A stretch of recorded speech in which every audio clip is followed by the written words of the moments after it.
We almost blew it. We almost blew it! But we didn't. I can tell you this, it was certainly a terrific win over the New Jersey Devils in overtime!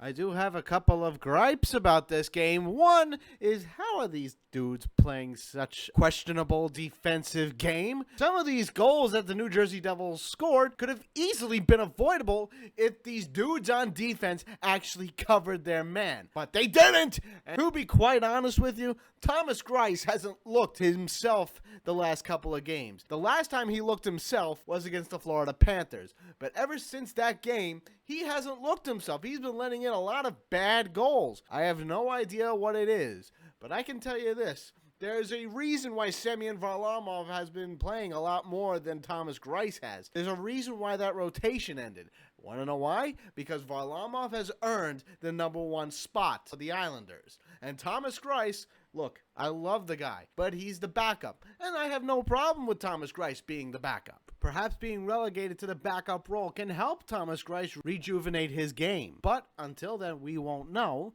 It could possibly happen. It could not, but we don't know. But I can tell you this, Varlamov has definitely earned the #1 goaltending position. There are some guys on this team who are improving, and there are some guys on this team who are just absolutely frustrating to watch. Have you figured this out yet? Yesterday that number was 1 on the blue jersey, now it's a 9. It bears a Captain C too. Comment down below if you figured it out yet. I'll tell you, some guys who have been living up to their contracts and actually have been a delight to watch. One is Brock Nelson, and he has been playing terrific over the course of the season. Jordan Eberle has been frustrating to watch, but in this case, his defensive game has been getting better throughout, and he scored a goal tonight. And we'll get into that a little later. Anders Lee has picked up his game in the last 2 games. He scored yesterday, and he scored today. We'll get into more another time, maybe in the next live show. Yeah, definitely the next live show. And the next live show will be after the 60 game mark. Start off the scoring, Casey Cizikas scores! Put the Islanders on the board. A sweet Zeker! Then PK Subban scores to tie the game on a wicked shot. Then Jordan Eberle scores to break the tie shortly after. Ebbs hits the Webs! 2-1 Islanders to close out the first period. But in the second period, in the dying minutes, Nico Hischier scores to tie the game for the Devils. The score is tied at 2 after the second period. And in the third period, a power play goal was scored by Kyle Palmieri to put the Devils up 3-2.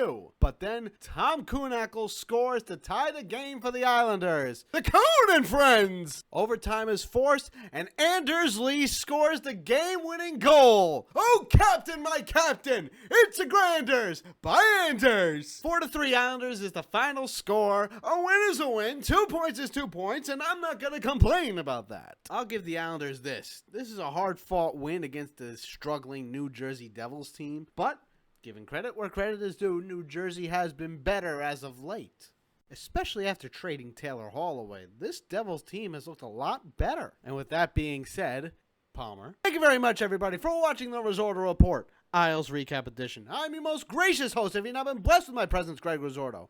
And I will see you after the game against the Boston Bruins at the Barclays Center. Please remember to like this video. Comment down below if you liked it or not. Please subscribe, share it with everyone you know all over the World Wide Web. Follow me on Facebook at The Risorto Report. Follow me on Twitter. Links in the description. And as always, let's go Islanders. Yes, yes, yes!